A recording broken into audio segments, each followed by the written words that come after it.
아멘. 이 말씀 살아계신 하나님의 말씀입니다. 예수님은 30세 되시던 해에 이 공생에, 다시 말해 구원자라는 자신의 신분을 세상 앞에 공개적으로 드러내시고 택하신 이들을 위하신 공개적인 생애를 시작하셨습니다. 그리고 공생의 첫 사건으로 이 세례, 즉 침례받는 일을 선택하셨습니다. 제가 지금부터는 침례라는 용어보다는 세례라는 용어를 사용하도록 하겠습니다. 사실 예수님은 이 세례를 받으셔야 될 이유 그리고 필요가 전혀 없으신 분이었습니다. 이 복음서의 배경이 되던 때나 지금이나 이 세례라고 하는 것은 죄의 고백과 죄의 용서의 의미를 포함하기 때문이죠. 우리 마태복음 3장 2절과 3장 6절을 연이어 읽겠습니다. 3장 2절과 3장 6절입니다. 읽겠습니다. 회개하라, 천국이 가까이 왔느니라 하였으니 자기들의 죄를 자복하고 요단강에서 그에게 세례를 받더니, 그러나 예수님은 세례를 받는 일에 주저함이 없으셨어요. 이런 의미를 가지고 있었지만 예수님은 세례 받는 일에 주저함이 없으셨고 기꺼이 세례 받는 일을 공생의 첫 번째 일로 선택하셨습니다. 이것은 분명히 예수님의 의도이셨습니다. 공생의 첫 번째 일로 세례 받는 일을 선택하신 것은 예수님의 의도였다. 그리고 이것을 통해서 무엇인가를 사람들에게 말씀하고자 하셨다는 것입니다. 사실 지난 3번의 설교를 통해서 이에 관해서 제가 여러분들에게 충분히 말씀을 드렸기 때문에 같은 내용을 반복하지는 않겠습니다. 다만 이전에 전한 메시지에 한 가지 메시지를 좀 더하고자 합니다. 예수님은 공생의 첫 번째 일로서 세례 받는 일을 선택하심으로 자신이 장차 세례를 받아야 하고 또한 받게 될 모든 이들의 대표라는 것, 장차 세례를 받게 될 모든 이들의 대표라고 하는 것을 드러내셨고요. 창세전에 하나님께서 구원받을 자로 선택하시고 예정하신 이들, 그 결과 죄의 고백과 죄의 사함을 경험하게 될 이들의 대제사장이시라는 사실을, 또 그것으로 임명되었다는 사실을 보여주셨습니다. 창세전에 하나님께 구원받을 자로 선택과 예정을 입어 그 결과 죄의 고백과 죄의 사함을 경험하게 될 모든 이들의 대제사장이 되신다는 사실을, 그 대제사장으로 임명되시고 취임하셨다는 사실을 드러내신 것입니다. 또한 세례가 의미하는 바, 그들을 반드시 죄를 고백하는 삶으로, 죄를 용서받는 삶으로 견인하시겠다는 의지 역시 보여주신 것입니다. 예수님께서 세례 받는 것을 공생의 첫 번째 사역으로 선택하신 이유입니다. 더불어 우리는 본문 속 이 기록에 좀 주목할 필요가 있습니다. 마태복음 3장 16, 17절입니다. 마태복음 3장 16절과 17절 같이 읽겠습니다. 시작. 예수께서 세례를 받으시고 곧 물에서 올라오실 새 하늘이 열리고 하나님의 성령이 비둘기같이 내려 자기 위에 임하심을 보시더니 하늘로부터 소리가 있어 말씀하시되 이는 내 사랑하는 아들이요 내 기뻐하는 자라 하시니라. 예수님께서 세례를 받으시고 물 위로 올라오셨을 때 이런 일이 벌어지죠. 이 3가지 현상이 나타납니다. 첫 번째, 하늘이 열렸습니다. 두 번째, 하나님의 성령이 비둘기처럼 내려오셨습니다. 세 번째, 하늘로부터 성부 하나님의 소리가 들렸습니다. 어떤 소리가 들렸습니까? 이는 내 사랑하는 아들이요 내 기뻐하는 자라 라는 소리가 들렸습니다. 먼저 기억해야 되는 건 이 3가지 현상, 예수님께서 세례를 받으시고 물 위로 올라오실 때 나타났던 이러한 3가지 현상들은 1차적으로는 말 그대로 예수님께 적용됩니다. 즉 이런 것이죠. 이 3가지 현상들은 예수님은 성부 하나님의 아들로서 그 자신 역시 하나님이시다 라는 것을 드러내 보여주는 현상이었고, 비둘기같이 임하신 성령님이 의미하는 바 새로운 창조와 새로운 역사를 시작하실 분이시다 하는 것을 드러내는 현상이었습니다.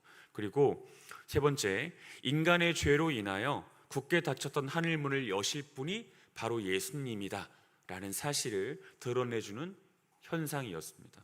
예수님께서 세례 받으시고 물 위로 올라오실 때 나타났던 3가지 현상이 의미하는 것이 바로 그것이었던 거죠. 예수님은 성부 하나님의 아들로서 그 자신 역시 하나님이시다. 예수님은 새로운 창조와 새로운 역사를 시작하실 분이시다. 그리고 죄로 인하여 굳게 닫혔던 하늘문을 활짝 여실 분이시다. 이 사실을 드러내주는 현상이었습니다. 그러나 위의 세 가지 현상은 단지 예수님에게만 적용되는 현상이 아니라 예수님께서 죄를 사하여 주실, 또 죄사함의 세례로 견인하실 모든 이들에게도 적용되는 현상들입니다. 즉 이런 것입니다. 예수님은 창세전에 택하심을 받은 이들에게 반드시 죄의 고백과 죄의 사함의 세례를 베풀어 주실 것인데, 그 일로 이 세례받는 일을 통하여 그들을 하나님의 아들이요 예수님의 몸의 일부가 되게 하시겠다는 뜻을 보이신 것이고, 그리고 그들로 하여금 새로운 삶을 시작하게 하시겠다는 당신의 계획을 보여주신 것입니다. 그리고 마지막으로 굳게 닫혀있던 영원한 천국으로 그들을 입성시키시겠다는 당신의 섭리, 계획을 보여주신 것이다. 당신의 열심과 의지를 보여주신 것이다. 이렇게 말할 수가 있습니다. 예수님께서 세례를 받으신 이후 나타난 현상으로 그들에게 가르쳐 주시고 하셨던 뜻이라고 할 수 있습니다. 죄의 고백과 죄의 사함의 세례를 받은 이들, 그리고 장차 그 모든 세례를 경험하게 될 여러분들, 우리가 꼭 기억해야 되는 것이 있습니다. 우리 모두는 예수 그리스도의 이러한 견인, 은혜, 계획, 섭리 안에 있습니다. 예수님의 이러한 뜻 안에 있다는 것입니다. 그리고 단언컨대 예수님의 이러한 견인, 은혜, 계획, 섭리는 우리의 어떠함에 따라 베풀어지지 않았기 때문에 우리의 어떠함에 따라 취소되거나 유보되지 않습니다. 이 신실하심, 즉 틀림이 없으시고 불변하시며 영원하신 삼위일체 하나님의 완전한 결정과 완벽한 속성 안에 있는 것이기 때문에 이 모든 일들은 틀림없이 일어날 수밖에 없는 일, 취소되거나 유보될 수 없는 일이다 할 수 있습니다. 이 개혁주의 신학자이자 목회자였던 아더 핑크는 그의 책 하나님의 주권에서 이렇게 말하였습니다. 제가 읽어드리겠습니다. 성도의 견인은 성도 자신의 능력이나 신실함에 의존하지 않는다. 만일 성도의 보존이 인간의 행위나 의지에 조금이라도 달려 있다면 가장 뛰어난 성도라고 할지라도 단 한 시간도 버티지 못하고 파산할 것이다. 우리의 안전은 오직 삼위일체 하나님의 신실하심에 기초한다. 성부를 향한 우리의 사랑은 끊임없이 식을지라도 우리를 향한 그분의 선택적 사랑은 영원하며 성자의 대속적 사역은 단번에 완벽하게 완성되었고 성령의 인치심은 결코 취소될 수 없다.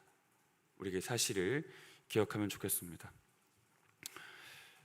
다음 메시지 전하도록 하겠습니다. 자, 지난주일 설교 그리고 앞에서도 말씀드린 바와 같이 예수님은 온몸이 물에 완전히 잠기는 의식, 즉 세례를 받으심으로 대제사장으로 임명되셨고 취임하셨습니다. 대제사장으로 임명되셨고 취임하셨습니다. 그리고 그때부터 모든 사람들을 대표하시는 일들을 행하기 시작하셨습니다. 모든 사람들을 대표하시는 일, 모든 사람들의 어떠함을 대리하시는 일들을 시작하셨던 것입니다. 예수님께서 세례를 받으신 이후 행하셨던 일들은 예수님께서 택하신 이들을 대리하시고 대표하셨던 일이다 하는 점을 우리가 기억하시면 좋겠습니다. 예를 들어 이런 것입니다.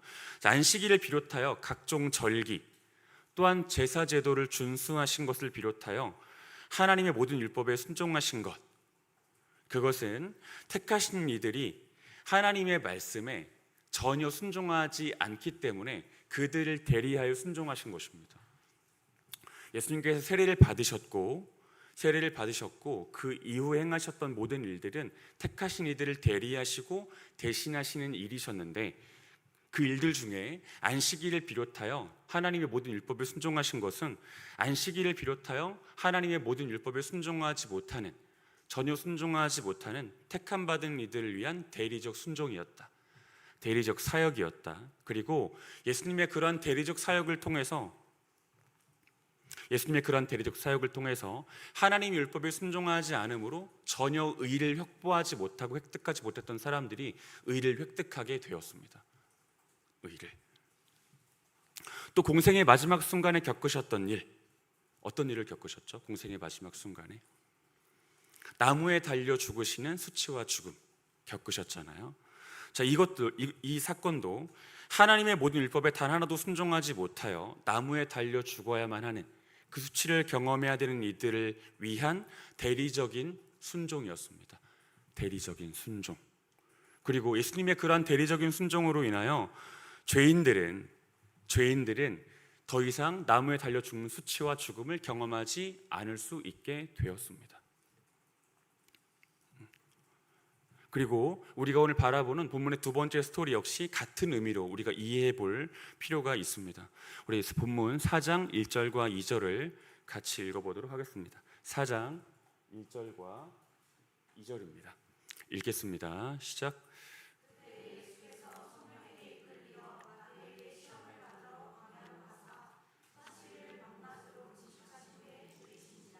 자, 방금 읽었듯이 이 세례를 받으신 예수님은 성령에 이끌려 광야로 가셨습니다.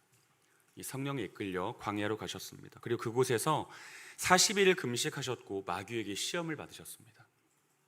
사실 당황스러운 일이라고 할 수 있습니다. 왜냐하면 대제사장으로 취임을 하셨으면 이 성전에 들어가셔서 그에 합당한 대접을 받으셔야 되는 것이 옳지 않겠습니까? 그런데 그렇게 하지 않으셨죠.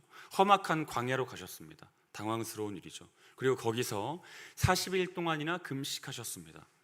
당황스러운 일입니다. 또 금식 이후에 마귀에게 시험을 받으셨습니다. 이 역시 당황스러운 일입니다.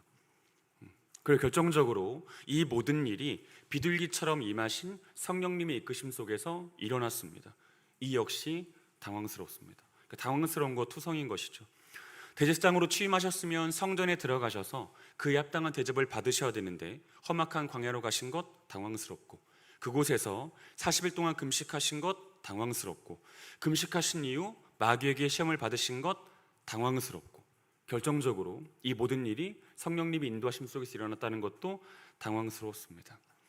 그러나 본문 속 이 스토리가, 예수님께서 시험 받으신 이 스토리가 앞서 말한 대로 예수님의 대리적 순종이라고 하는 이 큰 틀 안에 있는 것을 감안한다면 우리는 이 모든 일에 마냥 당황하지 않을 수 있고 오히려 우리를 향하신 하나님의 뜻과 은혜를 발견할 수 있습니다. 자, 우리가 먼저 주목해야 되는 것은 시험을 받으신 장소입니다. 우리가 좀 주목해 보겠습니다. 예수님께서 시험을 받으신 장소가 어디입니까? 광야입니다. 광야. 여러분, 광야는 어떤 곳입니까? 이 결론부터 말씀을 드리자면 이 광야는 이스라엘 백성들에게 있어 실패, 치욕, 수치, 죽음의 자리입니다. 실패와 치욕, 수치와 죽음의 자리예요. 그리고 광야에 그러한 의미들이 더해진 것은 크게 두 가지 사건 때문이었습니다. 이스라엘 역사 속 두 가지 사건. 첫 번째 사건은 출애굽한 이스라엘 백성들의 광야에서의 불순종과 그로 인한 죽음이죠. 출애굽한 이스라엘 백성들의 광야에서의 불순종과 그로 인한 죽음. 자, 알다시피 이 구약시대 속에서 이집트에서 이스라엘 백성들은 400년 동안 노예 생활을 했습니다. 400년 동안 노예 생활을 했어요. 하지만 하나님의 무조건적인 사랑과 은혜 속에서 그들 모두는 노예 신분에서 해방되었고 출애굽하게 되었습니다. 그리고 그때부터 숱한 초자연적인 은혜와 현상들을 다른 곳이 아닌 광야에서 경험을 하게 되었습니다. 그 중에 몇 가지만 나열해 보도록 하겠습니다. 자, 그들은 홍해 사건을 통해서 마른 땅이 된 바다를 건너는 기적과 뒤쫓던 이집트 군대가 모두 몰살당하는 것을 목격했습니다. 광야에서 목격한 일이죠. 광야에서. 또 만나와 메추라기가 하늘에서부터 공급되어 그들의 양식이 되는 것, 광야에서 경험했습니다. 불기둥과 구름기둥이 갈 길을 모르던 그들을 인도할 뿐만 아니라 추위와 더위에서부터 그들을 지켜준다는 사실을 경험했습니다. 그리고 반석에서 물이 터져 그들의 갈증을 해결해 주는 것을 경험했고요. 도저히 이길 수 없을 것이라고 생각했던 광야의 이방인들과의 전투에서도 승리하는 것을 경험했습니다. 그리고 하늘로부터 들려진 하나님의 음성도 그들은 경험했습니다. 이 모든 일들이 다 광야에서 경험되어진 일이라고 할 수 있습니다. 자, 그런데 어찌된 일인지 이스라엘 백성들, 출애굽한 이스라엘 백성들은 그 모든 초자연적인 은혜 속에서도 불구하고 하나님을 불신했습니다. 그 모든 일들 속에서도 하나님을 불신했어요. 그리고 하나님과 하나님 말씀이 없는 삶, 하나님의 말씀 밖에서 살다가 죽는 삶을 하나님께 갈구했습니다. 하나님과 하나님의 말씀이 없는 삶, 하나님과 하나님의 말씀 밖에서 살다가 죽는 삶을 갈구했어요. 그리고 결국 그들의 그 갈구대로 여호수아와 갈렙을 제외한 출애굽 1세대들은 약속의 땅인 가나안에 들어가지 못한 채 다 광야에서 죽었습니다. 이것이 광야가 이스라엘 백성들의 의식 속에 실패와 수치, 이 죽음의 땅이 된 이유입니다. 또한 광야가 이스라엘 백성들에게 있어 실패와 수치, 치욕과 죽음을 상징하는 장소가 된 두 번째 사건은 우리가 6월 첫 주일에 살펴본 대로 남유다의 마지막 왕 시드기야에 관한 사건 때문이에요. 주전 612년 남유다의 마지막 왕이었던 시드기야는 그의 나이 32세 때 하나님에 대한 불순종과 불신, 또 극렬한 우상 숭배로 인해서 하나님의 심판을 받아 바벨론의 포로가 되었습니다. 그의 나이 32세 때 하나님을 향한 극도의 불신과 불순종, 그와 세상을 향한 극렬한 우상 숭배로 인해서 하나님의 심판을 받았고 바벨론의 포로가 되었어요. 손과 발에 쇠사슬이 묶였습니다. 코와 입술에 구멍이 뚫려 갈고리가 채워졌습니다. 그리고 말고와 병거에 결박된 채로 도합 2000km 육박하는 바벨론으로 압송당했습니다. 그리고 그 과정에서 그의 어린 아들들이 자기의 눈앞에서 죽는 일을 경험할 수밖에 없었고 자기의 두 눈이 뽑히는 일 역시 경험했습니다. 그리고 일평생 이 징벌의 집, 강제노동 수용소에서 온갖 노동과 수치를 감당해야만 했습니다. 그리고 이 모든 일들의 시작 그리고 주요한 배경이 바로 광야입니다. 광야. 여러분 다시 말합니다. 이스라엘 사람들의 의식 속에 이 광야라고 하는 곳은 실패와 치욕과 수치와 죽음의 자리입니다. 이 광야라는 곳은. 그리고 우리의 대표, 즉 대제사장이신 예수님은 세례, 즉 대제사장으로서 이 취임식을 마치신 다음 성령께 이끌려 곧바로 그곳으로 향하셨습니다. 결론적으로 말하자면 이는 궁극적으로 영적인 측면에서 볼 때 아직도 그곳 광야에 서 있는 사람들 때문입니다. 예수님께서 택하신 이들을 대표하여 세례를 받으셨잖아요. 세례를 받으시고 곧장 광야로 가신 이유는 영적인 측면에서 볼 때 아직 그 자리에 있는 사람들 때문이라고요. 수치와 치욕, 실패와 죽음, 그 상태에 머물러 있는 자들 때문이었습니다. 즉 하나님에 대한 불신, 자신과 세상에 대한 우상 숭배 속에서 더불어 하나님과 하나님의 말씀 없는 삶에 대한 갈구 속에서 실패, 치욕, 수치, 죽음을 경험하고 있고 경험하게 될 수밖에 없는 이들 중에 어떤 이들을 대표하시고 대신하시기 위해 그곳에 가신 것이다 할 수 있습니다. 본문 20절에 기록된 40일간의 금식도 마찬가지라고 할 수 있습니다. 40일간의 금식. 자, 알다시피 금식은 물을 비롯하여 외부로부터 아무런 양식도 공급받지 못함으로 완전한 무능과 무력의 상태로 진입한다는 것을 뜻합니다. 이 금식은 물을 비롯하여 외부로부터 아무런 양식을 공급받지 못함으로 완전한 무능과 무력의 상태로 진입함을 뜻해요.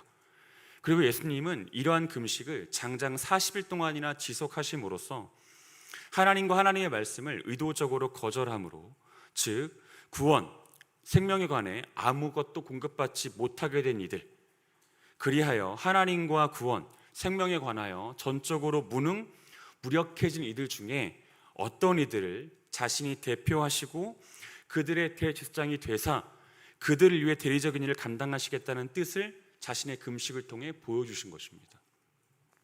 하나님과 하나님 말씀을 의도적으로 거절하여 하나님과 하나님으로부터 오는 그 어떤 양식도 공급받지 못하여 하나님께 전적으로 무능해지고 전적으로 무력해진 그 어떤 이들을 대표하고 대리하시기 위해서 금식하신 것이라고요.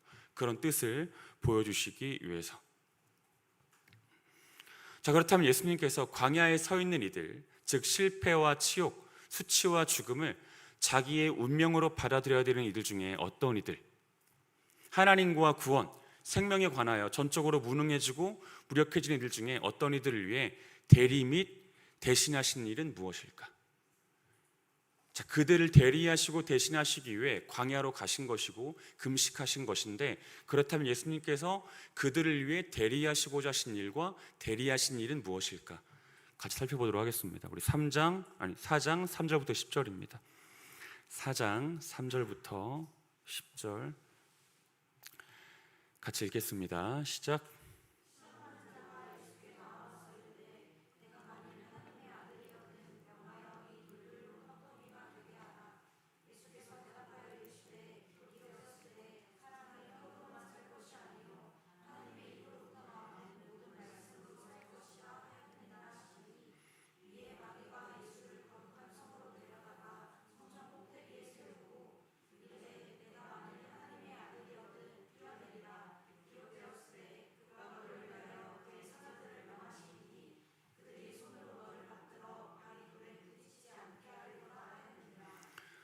예수께서 이르시되 또 기록되었을 때 주 너의 하나님을 시험하지 말라 하였느니라 하시니, 마귀와 또 그를 데리고 지극히 높은 산으로 가서 천하 만국과 그 영광을 보여 이르되 만일 내게 엎드려 경배하면 이 모든 것을 내게 주리라.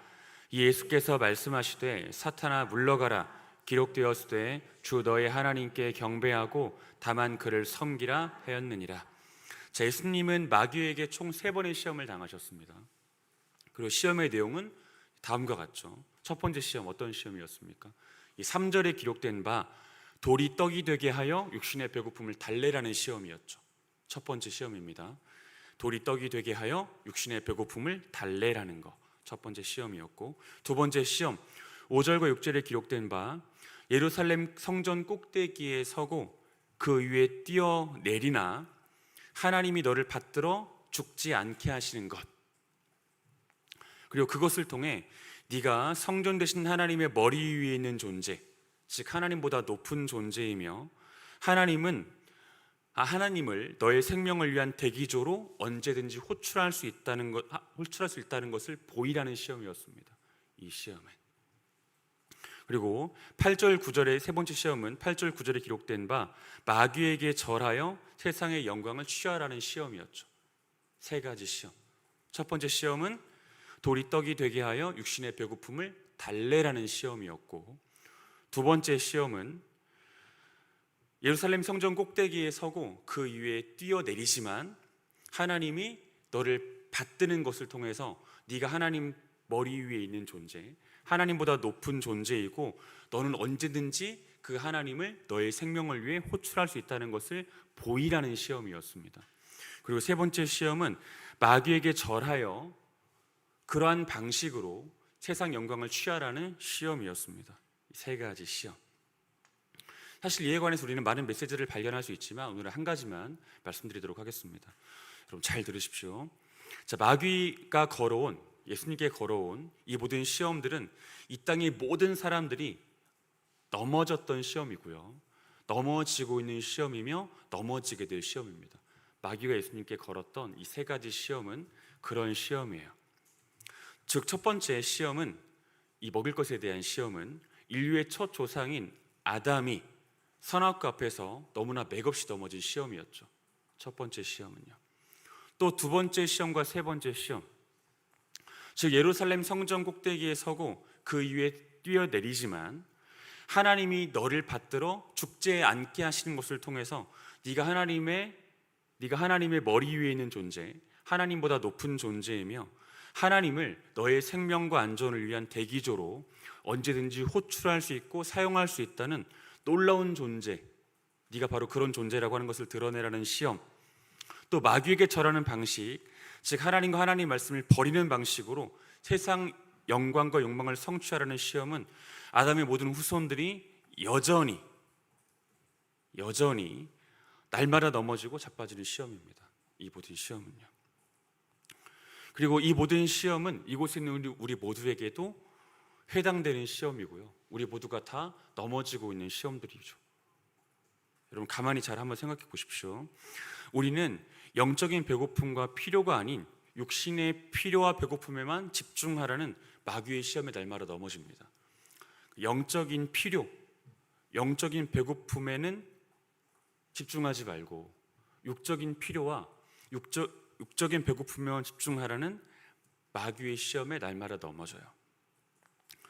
또 우리는 하나님의 머리 위에 서서 하나님을 컨트롤하고 하나님을 자기의 생명과 유익을 위한, 또 안전을 위한 대기조로 인식하라는 마귀의 시험에 넘어집니다. 하나님의 머리 위에 서서 하나님을 컨트롤하고 자기의 뜻과 계획대로 하나님을 자기의 생명과 유익을 위한 대기조로 인식하라는 그 마귀의 시험, 그 마귀의 시험에 넘어집니다. 또 마귀에게 절하는 방식, 여기서 말하는 마귀에게 절하는 방식은 하나님의 말씀을 버리는 방식을 의미하는 것입니다. 하나님의 말씀을 버리고 떠나는 방식으로 세상 영광과 욕망을 성취하라는 마귀의 시험에 이 수를 헤아릴 수 없이 넘어지죠. 우리 모두가 다 넘어지는 시험들입니다. 이 시험들이. 그리고 이러한 시험에 넘어진 이들에 대해서 예수님께서는 분명히 이런 결말이 있을 것이라고 말씀을 하셨습니다. 말씀 찾아보겠습니다.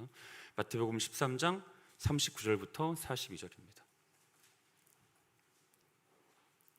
마태복음 13장 39절부터 42절.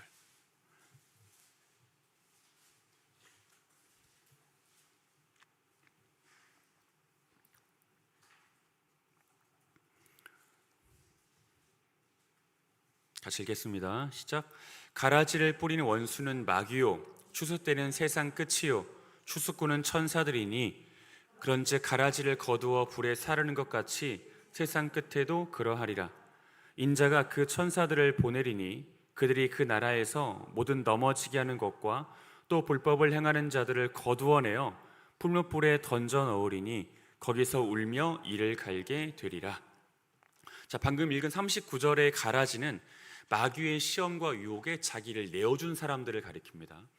마귀의 시험과 유혹에 자기를 내어준 사람들, 즉 마귀의 시험과 유혹에 빠진 사람들을 가리키는 것이죠. 그리고 그들을 향하여 예수님은 42절과 같은 결말이 주어질 것이라고 말씀하십니다. 42절과 같은 정죄와 형벌이 주어질 것이다. 풀무불에 던져 넣으리니 거기서 울며 이를 갈게 되리라. 그 마귀의 시험과 유혹에 빠지면 이런 결말을 맞이할 수밖에 없다라는 사실을 예수님께서 가르쳐 주신 것입니다. 자, 이제 우리는 어떻게 해야 되나요? 그러면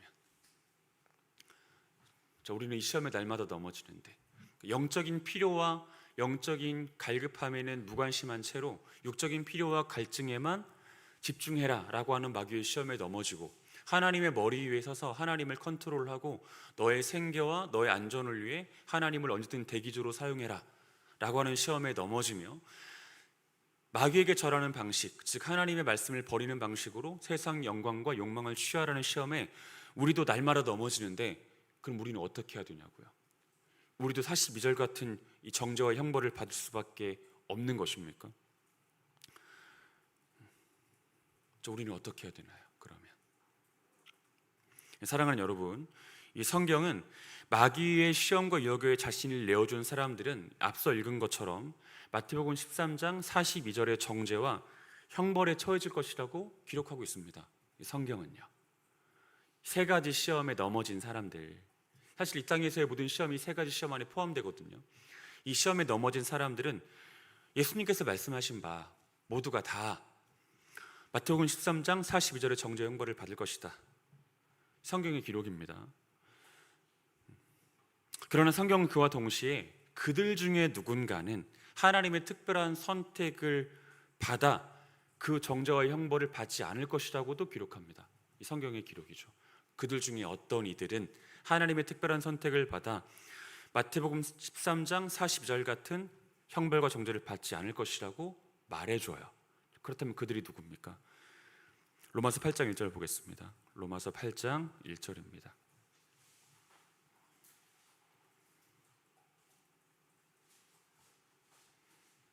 로마서 8장 1절 같이 읽겠습니다. 시작.